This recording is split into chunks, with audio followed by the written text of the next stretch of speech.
Lepo pozdravljeni na portalu Info 360. Z vami sem Brigitte Ferlič-Žgajnar, spremljate oddajo v središču.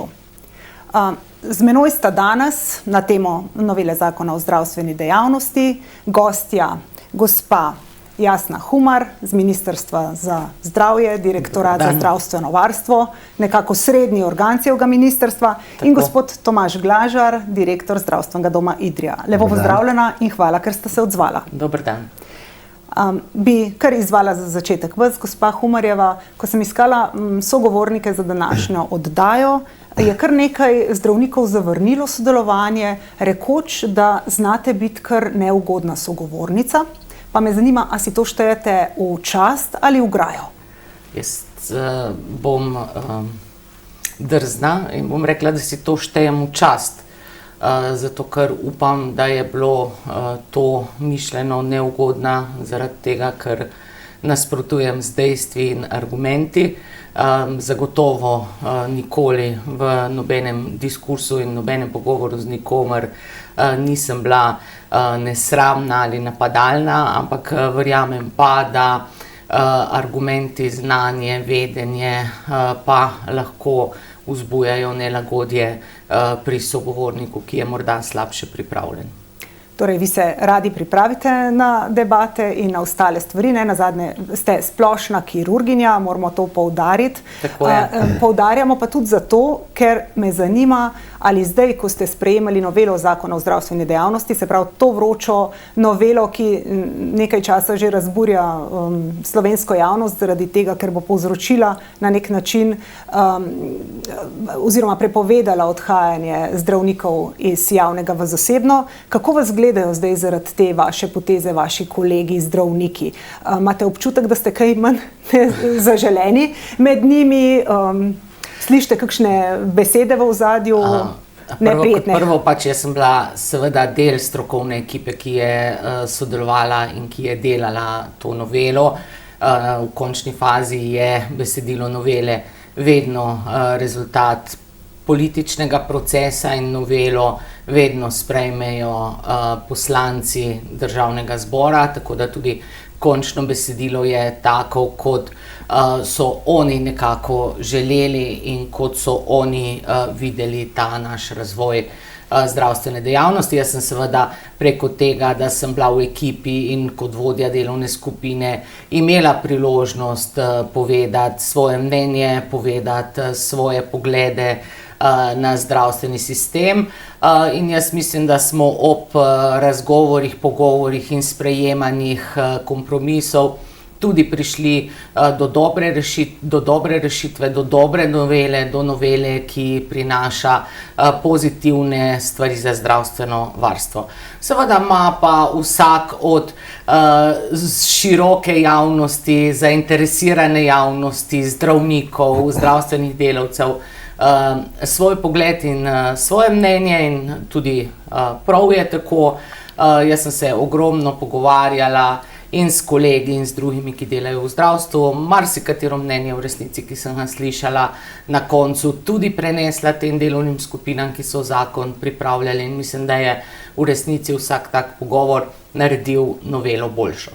Pa slišite od kolegov zdravnikov več pohval ali več pritožb na to temo novele in na splošno vašega prehoda na ministrstvo in zdajšnjim poslanstvom na ministrstvu? Zdravniki v resnici nismo nagnjeni ne k temu, da dajemo pohvale, ne k temu, da se prav zares pritožujemo, ampak nas učijo bolj tega kritičnega pogovora in kritičnega mišljenja, tako da, tako kot sem rekla, marsikateri zanimiv pogovor se je rodil iz te novele in tudi nasplošno iz moje službe, ki pač bogati in moje znanje, in jaz mislim, da bo v končni fazi prav taki pogovori bojo tudi obogatili in izboljšali naš zdravstveni sistem. Gospod Glažar, vi se niste niti oklevali, ko sem vam rekla, da se boste soočali z gospo Humarjevo. Torej, ste pogumen možak in kot pogumnega možaka vas sprašujem, kaj menite, ali bo ta novela torej prinesla razkroj javnega zdravstva ali rešitev javnega zdravstva? Ja, zdaj novela je bila seveda, tako kot je bilo že rečeno, pravzaprav pripravljena za to, da se nekako zaustavi tok odhoda iz javnih zdravstvenih zavodov, mislim, da je predvsem zdravnikov, predvsem v to smer je šla.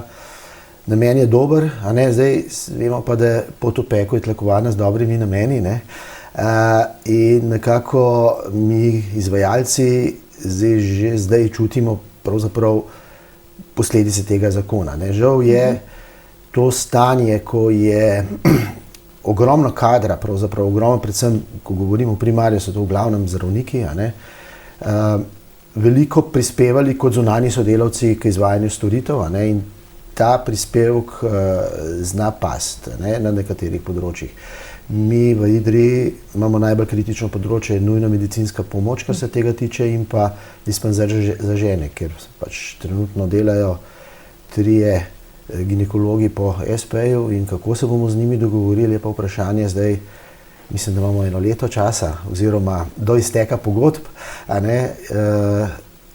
in je vprašanje, če nam bo to uspelo zagotoviti ustrezen kader. A kaj jim svetujete na ministrstvu? Vidite kakšno rešitev? Kaj predlagate? Kako v teh trenutkih? Ja, pač rešitve gredo v smeri zaposlovanja kadra, Jaz vem in se zavedam, da je to ponekod težko, ker smo se pač tudi zdravniki naučili na ta podjetniški sistem. To pomeni, da pač se dela preko SP-ja in da pač zdravstveni dom na nek način oddaja program drugemu izvajalcu. Jaz verjamem, da je bila to rešitev za marsikateri zdravstveni dom, pa v resnici tudi marsikatero bolnišnico, ampak moramo se zavedati, da imamo v tej državi sistem koncesij, ki jih podeljuje država, in da pravzaprav takrat, kadar zdravstveni dom sam daja svoj program zunanjemu izvajalcu zdravstvene dejavnosti v obliki SP-ja, na nek način podeljuje koncesijo popolnoma netransparentno, in da je to nekaj, česar pač država in zakonodaja ne more dovoliti. Torej v bistvu program, ki ga dobi zdravstveni dom, se lahko izvaja s pomočjo lastnih zaposlenih ali s pomočjo drugih zdravstvenih delavcev, ki pa delajo kot fizične osebe, kot ljudje z licenco preko podjemnih pogodb, zagotovo pa ne kot samostojni podjetniki, ker so v tej obliki izvajalci zdravstvene dejavnosti s svojim dovoljenjem, s svojimi odgovornostmi in lahko izvajajo program zdravstvene blagajne samo, če je razpisana koncesija, če konkurirajo in če koncesijo pridobijo. Tako da to je mogoče ena taka sprememba v zakonu, ki bo delala nekaj težav na začetku, ampak v resnici mislim, da bo vodila do boljšega in bolj preglednega zdravstvenega sistema. V resnici so bile te prakse že po dozdajšnji zakonodaji zelo na meji in podvržene različnim interpretacijam, ali so ustrezne, ali so že po zdajšnji zakonodaji prepovedane. No, zdaj pač določene stvari razjasnjujemo in rečemo ne. Če je problem v občini Idrija, se razpiše ginekologija na primarju kot koncesija, če občina sprejme tako odločitev. Seveda, samo problem je dobiti kader, Ja. Treba bo zaposlovati kader, ki ga očitno ni. Tukaj je verjetno rak rana težav. Kje vi vidite potem takem rešitev? V redu? Ja, bistveno je, da seveda ne bi podpisovali nobenih pogodb, ne podjemnih, ne preko SP-jev, če bi imeli na razpolago dovolj kadra. To je izvirni greh pravzaprav celotnega sistema. A kako da ni kadra? Zakaj mislite, da ni kadra? Jaz se to bom pojasnil. Pravzaprav direktorji severnoprimorskih zdravstvenih domov zdaj že res 4 leta intenzivno prepričujemo, še tistega ministra iz prejšnje vlade smo začeli, da se pozornost usmeri ne ministrstva, ki pač dela politiko na državni ravni, ne v dodatno obremenjevanje kadra, ampak zagotavljanje kadra tam, kjer ga ni. Predvsem recimo na primarju so to družinski zdravniki, so ginekologi, so pediatri. To imamo tudi konkretne rešitve, smo predlagali, ki jih noče noben slišati, recimo omejiti specializacije, ostale specializacije, da se zagotovi. To je v preteklosti že bilo, to si je kakšen minister že upal narediti. Se upravičujem, si vi tega ne upate narediti, da bi omejili specializacije kot en vidik problema? Težko si predstavljam, katere specializacije bi omejili. Jaz seveda razumem, da... Naprimer te specializacije, ki grejo potem zdravniki seveda v bolj donosne zasebne vode, plastična kirurgija, dermatologija. Plastična kirurgija se razpisuje komaj kaj, na področju dermatologije imamo velike probleme in izjemno dolge čakalne dobe, tako da mislim, da ni primerna za omejiti. Na področju radiologije imamo tudi težave. Na področju dermatologije so težave zato, ker veliko jih odhaja potem v zasebne vode, ravno naredijo specializacijo in gredo v zasebništvo, ker je bolj donosno, kot da ostanejo v javnem zdravstvu. Ja, ampak nobenega ne moramo prisiliti, da kjerkoli dela, pač vemo, tisti, ki ima specializacijo, ki jo financira država, ima obveznost dvakratno trajanje delati v javnem sistemu ali pa vrn denar, ampak na koncu je pač odločitev vsakega posameznika, ali bo delal v javnem, ali bo delal v zasebnem. Zdaj zagotovo sta dermatologija in plastična kirurgija taki področji, kjer se da delati tudi v čistem zasebništvu, kjer ljudje plačujejo te storitve, ki so že na meji med lepotno industrijo in medicino. Ampak tu država res ne more poseči in komorkoli prepovedati, da gre v zasebniške vode. Ampak ste pripravljeni prisluhniti tem predlogom? Absolutno, tudi moramo vedeti, da se na področju specializacij splošne medicine ogromno dela v zadnjih letih, da vsi, ki dobijo specializacijo iz splošne medicine oziroma iz družinske medicine, dobivajo celo specializacijo, dodatek plači, da imajo vsi, ki imajo opredeljenih preveč pacientov na glavo, imajo posebne dodatke, spet po posebnem pravilniku, vse to ohranjamo naprej. Ministrstvo vsekakor razmišlja o tem, da se ustvari zakonska možnost tudi zato, da bodo nekatere vrste drugih specializacij, predvsem na primarju, pa če tu recimo govorimo o pediatriji in ginekologiji ali pa urgentni medicini, lahko dobivali te dodatke. In rezultati so vidni, število specializantov splošne medicine nam iz leta v leto narašča, tako da tu so vidni, ampak seveda vsi ti rezultati grejo na dolgi rok. Moramo vedeti, specializacija iz splošne medicine 5 let, ker je to večinoma ženska populacija, ponavadi to pomeni še 1 ali 2 odsotnosti zaradi porodniških dopustov in je to še pač dodatno.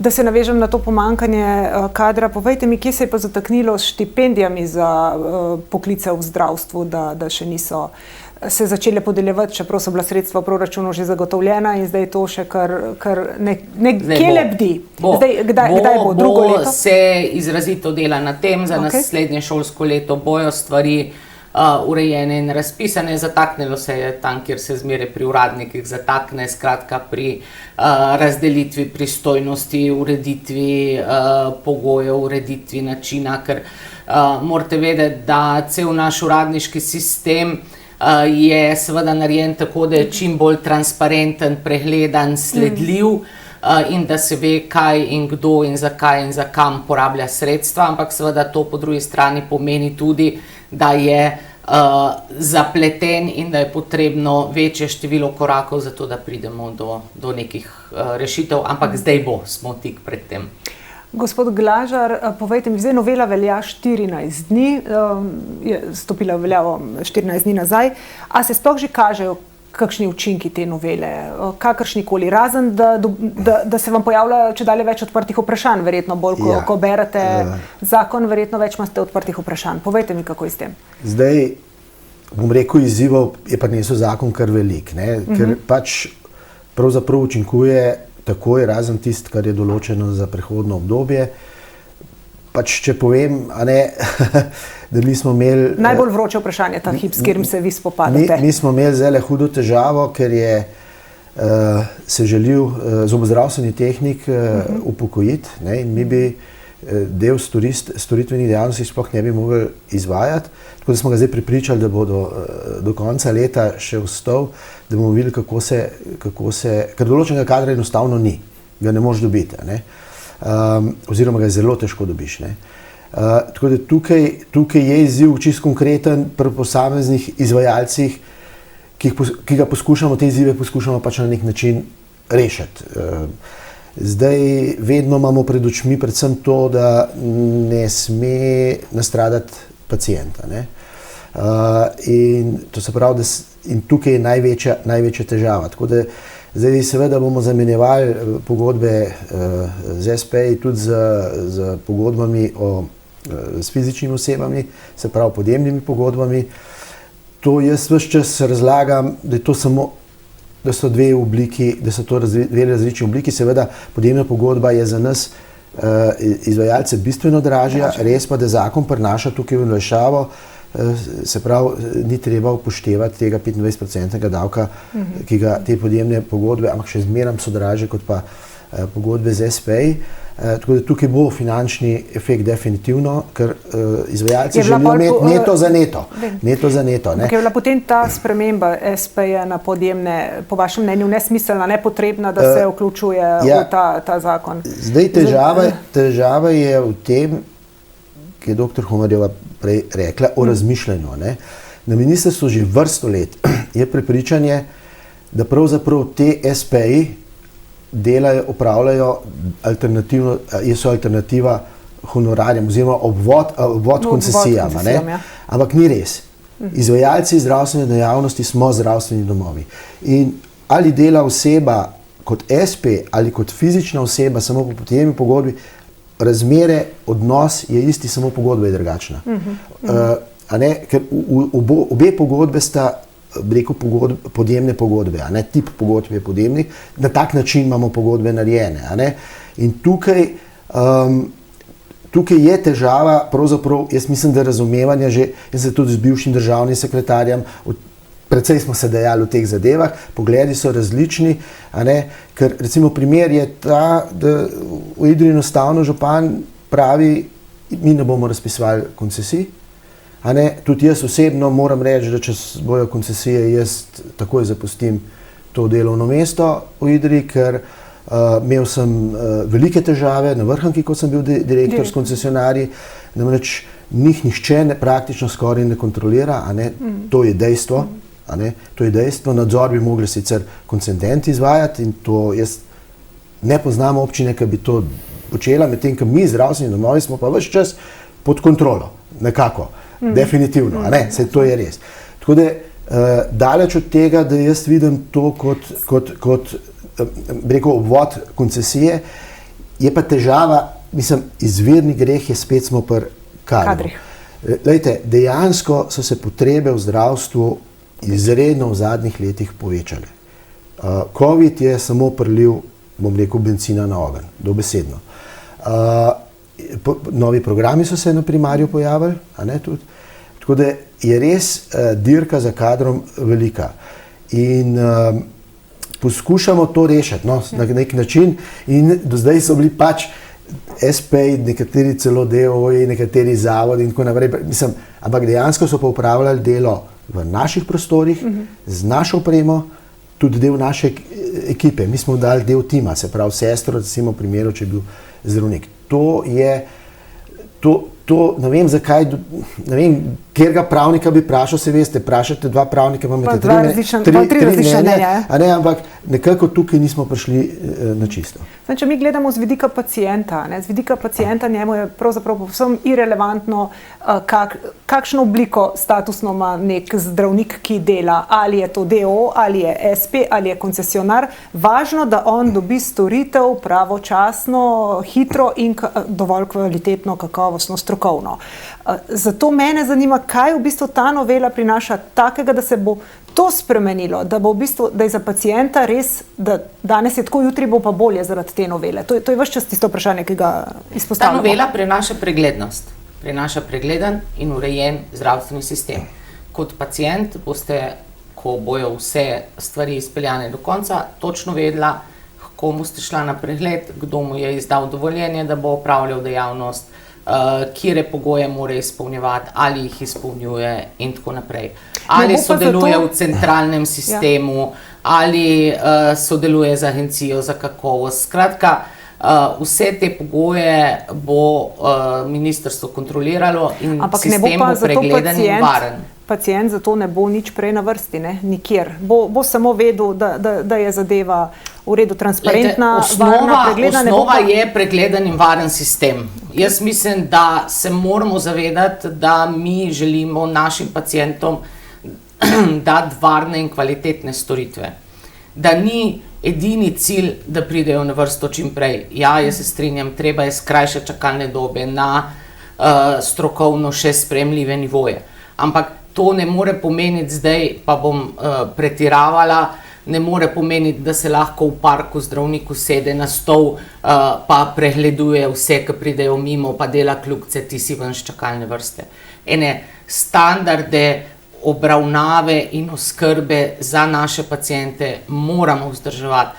Pri želji po krajšanju čakalnih dob, pri želji po pridobivanju kadrov, pri vsem, kar počnemo, ne moramo nikoli in nikdar pozabiti, da glavna je kvalitetna, strokovna storitev, ki pacientu koristi in ki pacientu prinese potem ali ozdravitev, ali izboljšanje stanja, ali diagnozo, ali pa pač karkoli že pacient pravi. Neko dobrobit, ne? Ampak zdaj, če smem vprašati, to pomeni, da če zdravnik, ki pride recimo k nam v zdravstveni dom delati, v bolnici dela kakovostno, v zdravstvenem domu pa nekakovostno. Če dela prek SP-ja, dela nekakovostno, če je podjemna pogodba kakovostna. Ker namreč, sem da to gre pojasnimo, v bistvu kakovost v primeru zdravstvenih domov mora zdravstveni dom zagotavljati. In odločitve tistega, ki podpiše, v tem primeru tudi direktorja, je, da pridobi kader, tudi zunanji kader, ki dela kakovostno. Zdaj, v tem pomanjkanju, recimo, družinskih zdravnikov, praktično žalmaš vsakega. Nimaš izbire več, ker si srečen, saj to, kde imajo. Ker, recimo, mi imamo primer zdaj, ne vem, ortopeda, mi smo pač uvedli ortopedsko ambulanto kot tržno dejavnost, ker nismo dobili programa, zato da ljudje iz idrijskega konca ne vozijo se, ne vem, eno uro pa pol v Ljubljano, in je bilo to kar obiskano. Zdaj nekako je vedno, seveda treba tržna dejavnost, ne smeš negativnem delati, vedno je bil tisk honorar oziroma plačilo zdravniku merilo, koliko smo mi lahko cene dvignili. Zdaj, ob tem, ko smo se pogovarjali, da bi prišli na podjemno pogodbo, je bilo bistven dvig te cene in mislim, da bomo to dejavnost mogli ustaviti, ker bodo cene previsoke, da bojo zainteresirani pacienti pridati. Vi ste tudi na Združenju zdravstvenih zavodov, a ste vi ta problem predvideli, že ste opozorili na ta problem, o katerem zdaj razglabljamo? Ja, mi izvajalci smo na vseh teh sestankih to opozarjali. Niste imeli posluha? Ne gre za posluh. Mi smo se ogromno pogovarjali o tem, ne gre za posluh, gre za, tako kot se rekla, urejanje sistema.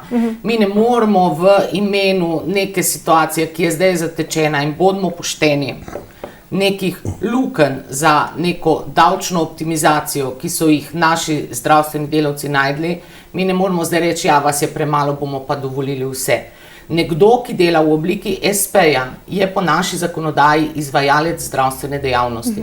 Pomeni, po zakonodaji je popolnoma enakovreden zdravstvenemu domu Idrija ali pa Univerzitetnemu kliničnemu centru. Skratka, je izvajalec, ni več zdravstveni delavec. In kot izvajalec obračunava davke in kot izvajalec bi mogel imeti zagotovljene prostore, opremo, kadre in tako naprej. To, da kot izvajalec dela kot zdravnik, pač preprosto po zakonu ni dopustno in tudi do zdaj ni bilo in tudi v bistvu na račun tega finančna uprava ugotavlja kar nekaj problemov in nepravilnosti. Pač šlo je za prakse, ki so bile na meji dopustnega, so bile ena rešitev, ampak preprosto država pa ne more dopustiti, da se v imenu tega, ker je nekje pomanjkanje, pač nam dogaja nelegalnost. In se boste zdaj pri tej rešitvi, ki je v zakonu, ustrajali potem tako? Zdaj ta rešitev, se pravi, v zakonu ni nič novega, kar ne bi že zdaj se dalo razumeti, samo da zdaj je popolnoma jasno napisano, tako da ni nobenega dvoma okrog tega. Kaj pa strah pred odhodom zdravnikov, redkih specialistov zdaj iz javnega zdravstva zaradi sprejetja te novele, ki seveda nekako onemogoča delo na dveh koncih zasebno? Jaz se ne bi s tem čist strinjal, da onemogoča delo. Tle smo na tistem, ki je dr. Humarjeva lepo povedala. Ja, interes države, recimo sigurno ministrstva za finance je, ali pa davčne uprave, da čim več dajemo davčno blagajno. To razumem. In ta interes, jaz mislim, da je zdaj tukaj samo ta v bistvu razlika. Mi bomo izvajalci zdravstvenih dejavnosti mogli dejansko več plačati, če bomo isti kader mogli zadržati. Govorim zdaj čist v praksi. In tle je zdaj tista tehtnica, koliko več se bomo šli, da bomo še zagotovili te storitve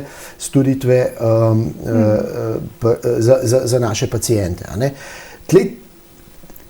To vidimo zdaj mi izvajalci. Strinjam se s tem, da v zadju, problem ni tako enostaven. Jaz ga poznam in vem, da je tukaj en poskus, res, mogoče bo pa uspel. Ne bom rekel, da ne, to bomo videli pa zelo hmalo. Da odgovorim na vaše vprašanje, ali bojo res odhajali. Mi moramo nekaj vedeti, da pravzaprav zakaj so začeli zdravstveni kadri odhajati od medicinskih sester do zdravnikov iz javnega zdravstvenega sistema. Mi smo od leta 2008 imeli plačni sistem, ki ni v skladu z inflacijo dvigal nič plač. Ves svet okrog nas je šel gor s plačam, plače v javnem sektorju se niso, govorim za cel javni sektor. Zato je praktično, recimo pri nas, še hišnika nismo mogli zaposliti. Ta plačna sprememba, ki je zdaj prišla, bo polni učink imela čez par let. In jaz mislim, da bojo vsaj konkurenčne plače za zasebnim sektorjem. In to jaz mislim, da je najbolj pomemben korak bil zdaj, da se je, vi morate vedeti, da od leta 2008 je skoraj 40% inflacija, mislim, da 35 nekaj tazga, in zato so realno padle plače v celem javnem sektorju. In prišlo je do takega razlike, da seveda so ljudje začeli razmišljati, iskati izhode druge. In jaz mislim, da ta sprememba plačnega sistema bo pozitivno vplivala na to, da se bo ustavil odliv, pa še nekaj se je dogajalo. Mislim, vzporedno s tem, ker plače niso bili dosti visoki, potrebe so bile očitno, je to zdravstveno osebje, predvsem zdravniki, so nenormalno veliko delali. Veste, to so imeli po 72 ur. Iskali so tržne niše, kje se da zaslužiti. Ta problem imamo.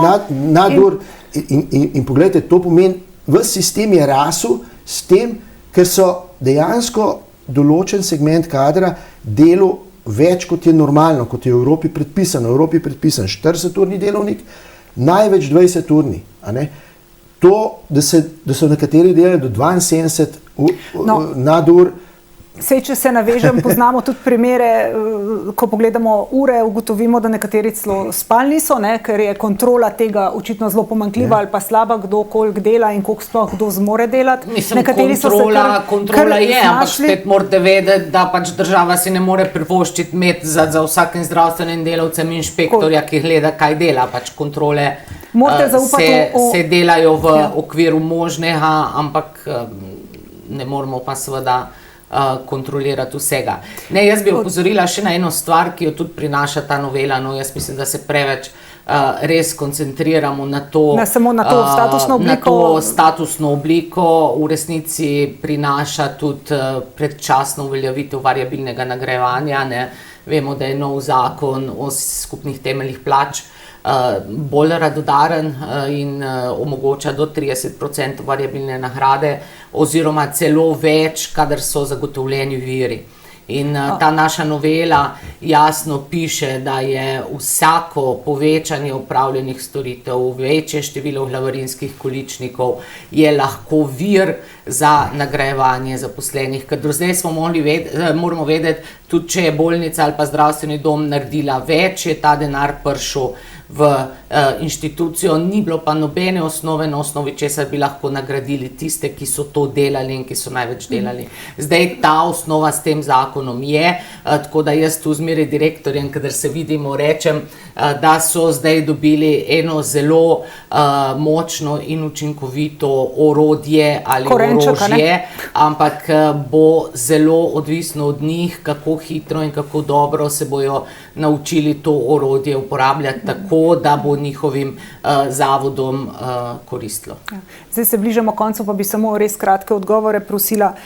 Povejte mi, ali bo ta novela povzročila torej dodatno odhajanje, dodaten odliv kadra iz javnih zdravstvenih zavodov in teh redkih strokovnjakov, kar sem že prej opozorila, maksilofacialnih kirurgov, tam je zadeva zelo pereča. Jaz mislim, da ne. Odlivanje se dogaja že v resnici zadnjih 10 let. Novela je narejena tako, da bi s časoma lahko to odlivanje nekoliko zaustavila in upočasnila.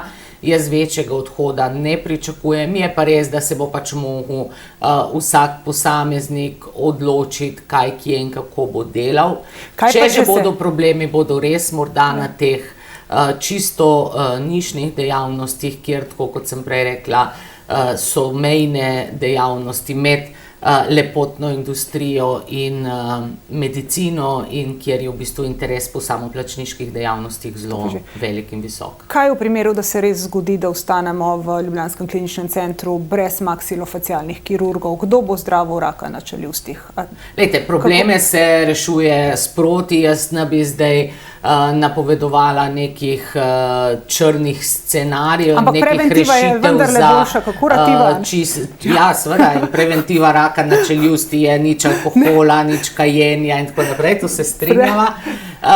Ampak ja, ne, drugače pač ta država ima utečene postopke. V končni fazi